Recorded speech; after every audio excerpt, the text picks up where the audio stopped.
합니다. 10장 17절부터 27절까지 하겠습니다. 사무엘상 10장 17절 27절 17절부터 있습니다. 사무엘이 백성을 미스바로 불러 여호와 앞에 모으고 이스라엘 자손에게 이르되 이스라엘 하나님 여호와께서 이같이 말씀하시기를 내가 이스라엘을 애굽에서 인도하여 내고 너희를 애굽인의 손과 너희를 압제하는 모든 나라의 손에서 건져내었느니라 하셨거늘 너희는 너희를 모든 재난과 고통 중에서 친히 구원하여 내신 너희의 하나님을 오늘 버리고 이르기를 우리 위에 왕을 세우라 하는도다. 그런즉 이제 너희의 지파대로 1000명씩 여호와 앞에 나오라 하고 사무엘이 이에 이스라엘 모든 지파를 가까이 오게 하였더니 베냐민 지파가 뽑혔고 베냐민 지파를 그들의 가족별로 가까이 오게 하였더니 마드리의 가족이 뽑혔고 그 중에서 기스의 아들 사울이 뽑혔으나 그를 찾아도 찾지 못한지라. 그러므로 그들이 또 여호와께 묻되 그 사람이 여기에 왔나이까? 여호와께서 대답하시되 그가 진 보따리들 사이에 숨었느니라 하셨더라. 그들이 달려가서 거기서 그를 데려오매 그가 백성 중에 손이 다른 사람보다 어깨 위만큼 컸더라. 사무엘이 모든 백성에게 이르되 너희는 여호와께서 택하신 자를 보느냐? 모든 백성 중에 짝할 리가 없느니라 하니 모든 백성이 왕의 만세를 외쳐 부르니라. 사무엘이 이 나라의 제도를 백성에게 말하고 책에 기록하여 여호와 앞에 두고 모든 백성을 각기 집으로 보내매 사울도 기브와 자기 집으로 갈 때에 마음이 하나님께 감동된 유력한 자들과 함께 갔느니라. 어떤 불량배는 이르되 이 사람이 어떻게 우리를 구원하겠느냐 하고 멸시하며 예물을 바치지 아니하였으나 그는 잠잠하였더라. 아멘. 무엇을 기뻐할 것인가? 하나님은 절대 주권을 가지고 섭리하시고 인도하시지만 때로는 이렇게 사람들의 요구를 허용하시기도 하십니다. 이스라엘의 왕을 세우신 것도 백성들의 요구를 허용하신 일이죠. 하나님께서 사무엘을 통해서 기름 부어 세운 사울, 이제 모든 지파 사람들을 모아놓고 제비를 뽑습니다. 그래서 하나님이 택한 왕임을 모든 사람들 앞에 공포하는 과정을 거치게 되지요. 먼저 17절로 20절 말씀 보면 백성들을 미스바로 불러 여호와 앞에 모으고 그랬습니다. 사람들이 모여 있는 이유는 지금 하나님 앞에 서 있는 것이다 라는 거예요. 하나님 앞에서 하나님의 말씀을 듣고 하나님의 뜻을 따르기 위해서 모여 있는 것이다. 하나님이 그들에게 말씀하셨습니다.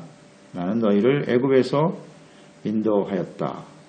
구원을 냈다고 말씀하셨고요. 너희를 압제하는 모든 나라의 손에서 건지신 하나님이셨다.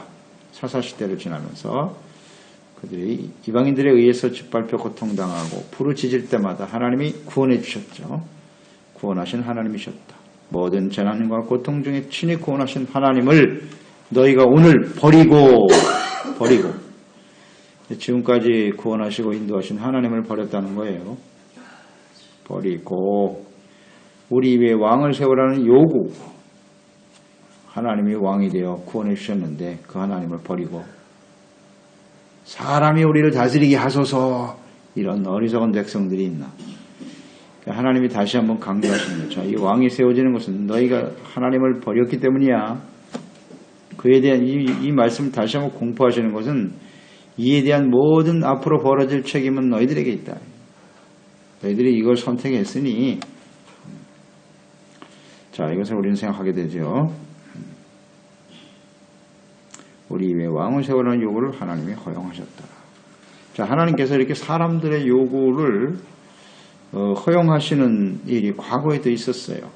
생각나십니까? 사람들의 요구에 의해서 하나님이 허용하신 일들. 대표적인 것이 12정탐꾼이죠. 신명기 1장에 나옵니다. 12정탐꾼을 뽑아서 미리 가나안 땅을 좀 정탐하게 합시다. 그래서 하나님이 허용하셨거든요. 근데 그 허용하신 일이 성공했습니까?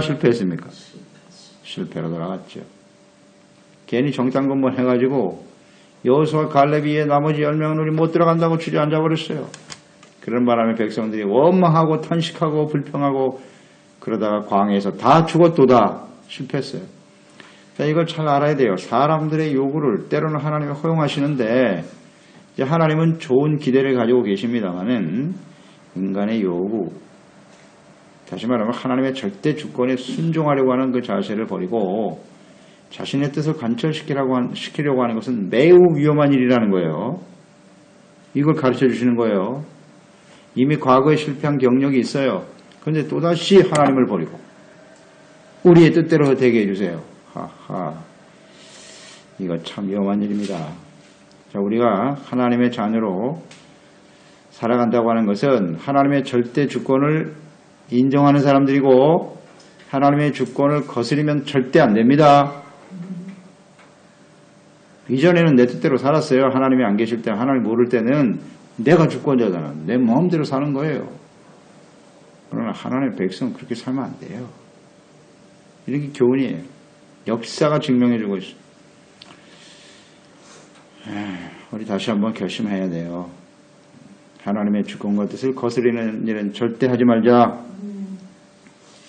지금 이들이 하나님을 버렸잖아요. 하나님 지금 허용하시는 거거든요. 이 굉장히 지금 위험한 순간이에요, 이게요.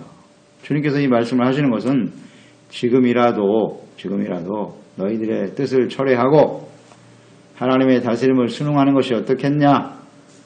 저는 그렇게 느껴졌어요. 이 말씀의 뉘앙스가 하나님께서 왕을 버리고 그랬으니까 하나님 버렸다 그랬으니까. 아이고 하나님 저희들이 잘못했습니다. 취소입니다. 마지막까지 하나님은 그 끈을 이렇게 붙들고 계시는 것 같아요. 그 하나님의 마음을 느낄 수가 있어요. 그런데 돌이키지 않죠. 돌이키지 않습니다. 우리는 사무엘상하를 계속 묵상해 가면서 오늘 이 결정이 어떤 결과를 맞이할까를 보게 되겠죠. 그렇죠?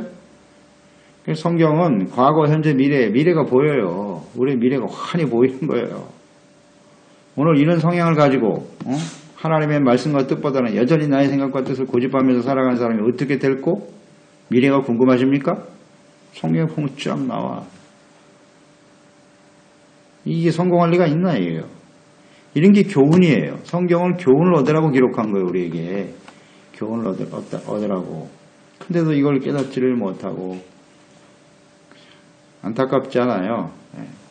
그러니까 하나님의 명령, 말씀에 대해서 우리는 자신의 생각과 뜻을 앞세우고 잘못된 선택을 하지 않도록 주의해야 합니다. 하나님의 말씀과 나의 생각이 딱 부딪히잖아요. 내 마음속에서. 그럴 때 어떻게 해야 되냐 이거예요. 당연히 내 생각을 쳐서 복종시켜야죠. 근데 그게 잘 안 되잖아요. 그럼 그 결과는 하나님이 계속 고집을 하니까 뜻을 안 꺾고 얼마나 우리의 고집이 셉니까? 이스라엘 백성이나 우리나 다 비슷하지 뭐. 그래? 그럼 알았어 해봐. 그 결과는 참 안타까운 일이에요. 그래서 이스라엘 백성들이 그동안에 당했던 그 많은 시련과 고통들이 있었잖아요. 그 원인을 아시겠죠? 다 불순종 때문이에요. 하나님의 주권을 인정하지 않았다는 거예요. 어떻게 하나님이 두 눈을 뜨고 지켜보고 계신데 그 앞에서 우상숭배를 하냐? 이건 정말 해도 너무하잖아요. 하나님 백성, 하나님이 목전에서 살아가는 사람들인데 하나님 백성들 어떻게 이렇게 하나님을 정면으로 부인하고 이럴 수가 있느냐. 안타깝죠. 자, 오늘날도 마찬가지일 거예요. 우리 삶 속에 여러 가지 시련과 어려움들이 있는데 대부분이 뭐 우리의 불순종 때문이고요. 뜻을 꺾지 않는 거예요. 우리가 하나님의 말씀을 따르지 않는 거죠. 여전히 나의 생각이 옳습니다 하고 주장하고 가기 때문에 당하는 일이고, 그러나 하나님께서는 그래도 하나님의 자녀 백성들에게 주어진 은혜와 축복이 뭐냐면 그런 시련과 고통 속에서 우리를 연단하신다는 거죠. 그게 참 감사한 일이죠. 그런 어려움과 시련의 과정을 통해서 우리의 잘못이 무엇인가를 깨닫게 하신다는 거예요. 그게 은혜예요. 하나님이 없는 사람은 그렇게 살다가 끝나는 거예요. 하지만 우리는 깨닫고 돌이킬 수 있는 기회가 된다는 것. 이게 하나님의 은혜죠. 은혜입니다. 야고보서 1장 14절 15절. 오직 사람이 시험을 받는 것은 자기 욕심에 끌려 미혹되는 것이다. 욕심이 잉태하면 죄를 낳고 죄가 장수하면 사망을 낳게 되는 것이다.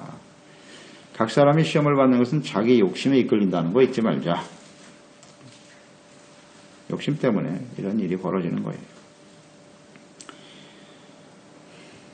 자, 비록 백성들의 요구에 의해서 왕의 제도를 허용하셨지만 그래도 이 왕은 하나님이 세우는 것임을 알게 하시려고 제비를 뽑는 거예요. 자, 하나님이 왕을 허용하셨다. 그러면 그래? 너네들이 알아서 뽑아. 그렇게 하실 수도 있잖아요. 알아서 뽑아봐.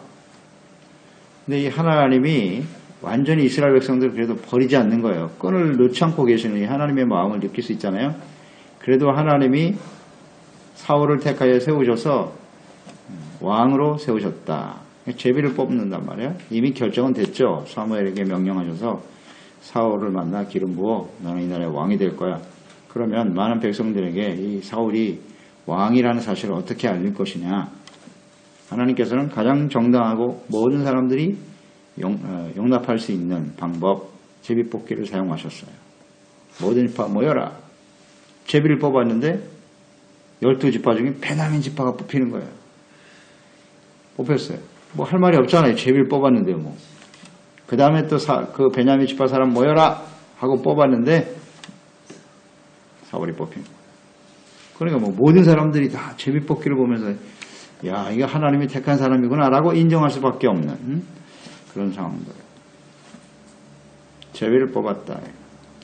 잠언서 16장 33절이죠. 16장 33절을 보면 제비는 사람이 뽑으나 모든 일을 작정하기는 여호와께 있느니라. 제비를 뽑는 건 사람이 하지만 그 일을 작정하시는 건 하나님이시다. 구약시대에는 종종 제비 뽑기를 사용하셨죠. 제비 뽑기. 하나님의 뜻을 사람들에게 공정하게 나타내기 위해서 이런 방법을 사용하시는 거예요. 근데 이 제비뽑기가 이루어지는 과정을 생각해 보세요. 이것도 사실 제비뽑기를 하나님이 좋아하시지 않아요. 하나님 백성들은요, 하나님 말씀이 있잖아요. 하나님의 말씀에 그냥 주권에 순종하면 되는 거예요. 뭘 뽑기를 하나님이 시키는 대로 하면 되는 것이지. 근데 따르지를 안 하니까 사람들이 그래서 제비뽑기 사용하시는 거예요. 이거 어쩔 수 없는 선택이라고요. 그래서 뭐 제비뽑기 좋아하면 안 돼요. 하나님 말씀대로 순종하는 게 가장 올바른 방법이죠. 주님이 명하시면 예 알겠습니다. 순종을 안 하니까 사람들이. 그러니까 하나님은 어쩔 수 없는 선택이라고 얘기해요. 그래도 하나님이 백성들에게 왕을 세우는, 그래서 모든 사람들이 공식적으로 인정할 수 있는 방법을 사용하셨네요. 사울이 뽑혔는데 21절에 보니까 제비뽑기를 통해 사울이 선정됐지만 사울이 나타나질 않는 거예요. 그 사울이 누구예요? 어디 있어요? 안 나타나는 거예요, 사울이. 그래서 사람들이 말하죠. 정말 그 사람이 왕이 맞습니까? 이 자리에 있는 게 맞아요? 이게 하나님이 하신 일이 맞나요? 라고 묻는 거죠. 나타나질 않으니까. 그랬을 때 이 사울이 짐 속에 숨어 있었어요. 두려움도 있었겠고 그만큼 사울은 좀 마음이 겸손한 사람이다. 시작은 아주 좋아요. 겸손한 모습이 있었다.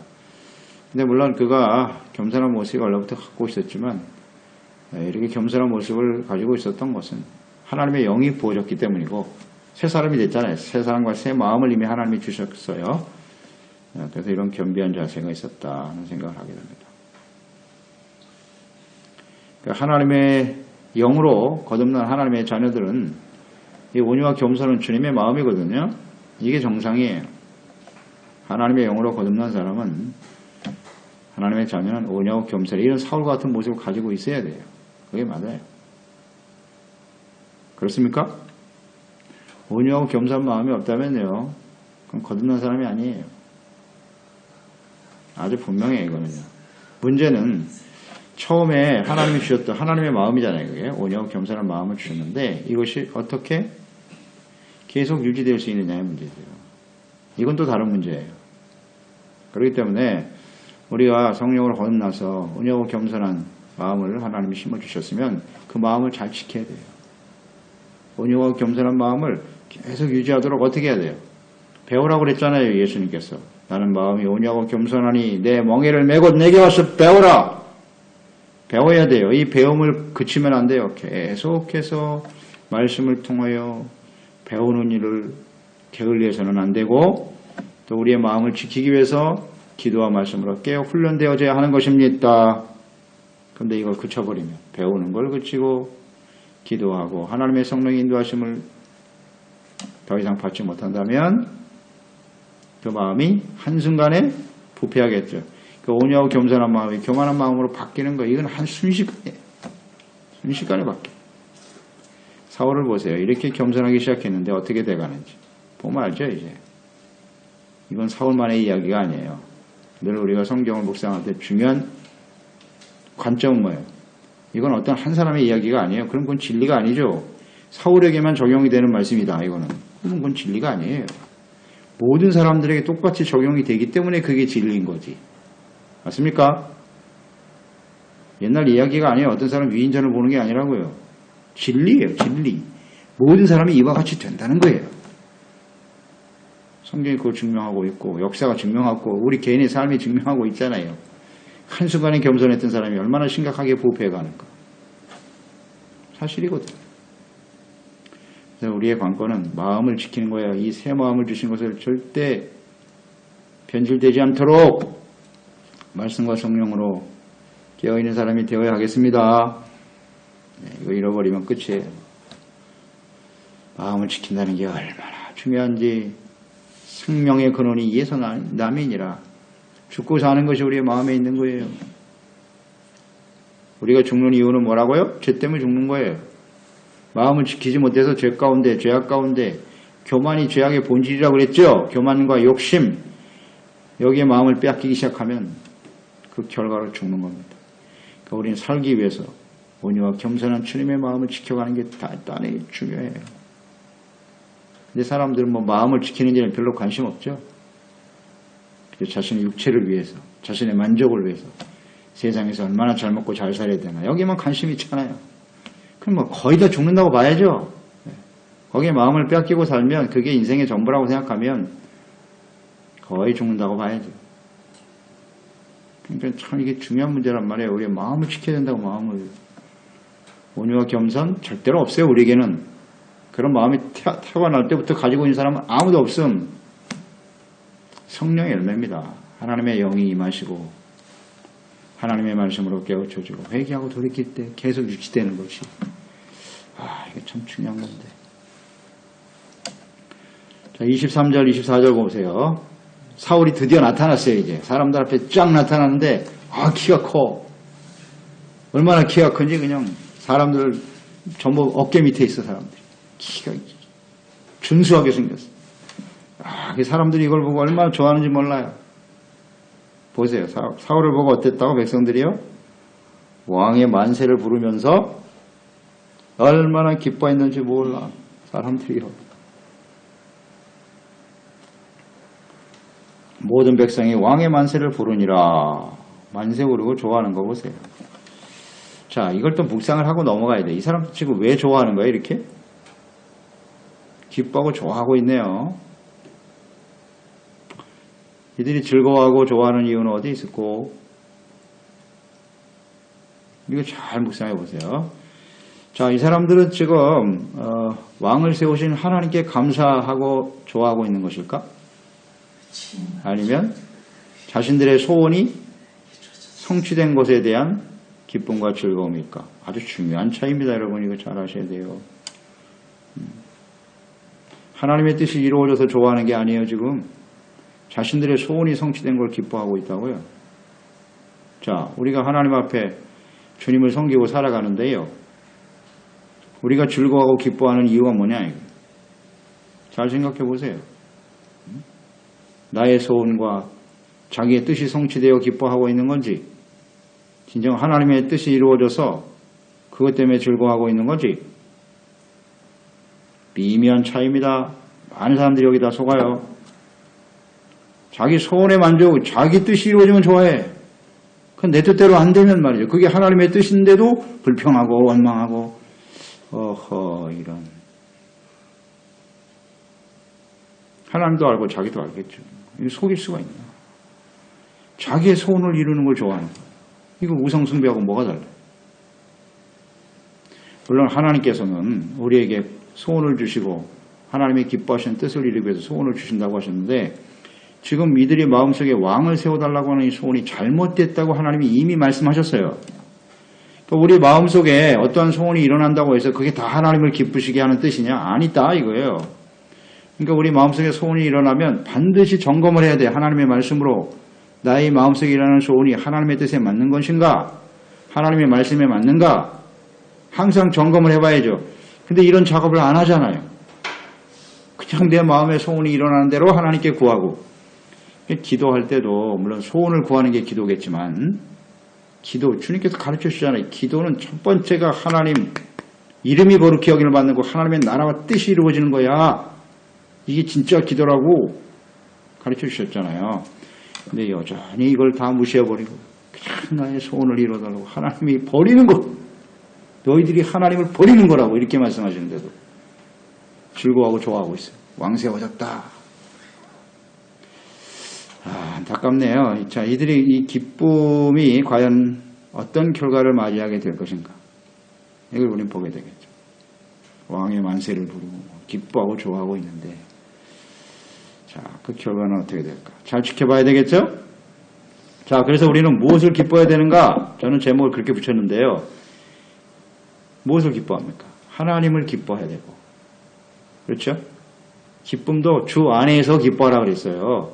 주님 안에서. 내 안에서 기뻐하려고 하지 말고 주님 안에서 하나님의 뜻을 이루는 일로 인해서 기뻐하고 즐거워할 줄 알아야 되고 또 성령 안에서 하나님의 나라는 성령 안에서 의와 평강과 희락이라 그랬으니까 하나님의 나라는 하나님의 나라, 하나님의 다스림을 받는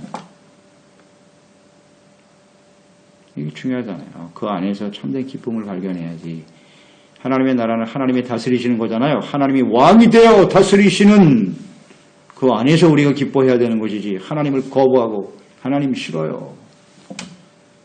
우리의 뜻대로 해주세요. 이야, 이런 어리석은 사람들이 있나. 그러니까 오늘 이 비슷한 사람들이 오늘날 교회 안에 가득하다고요. 솔직히.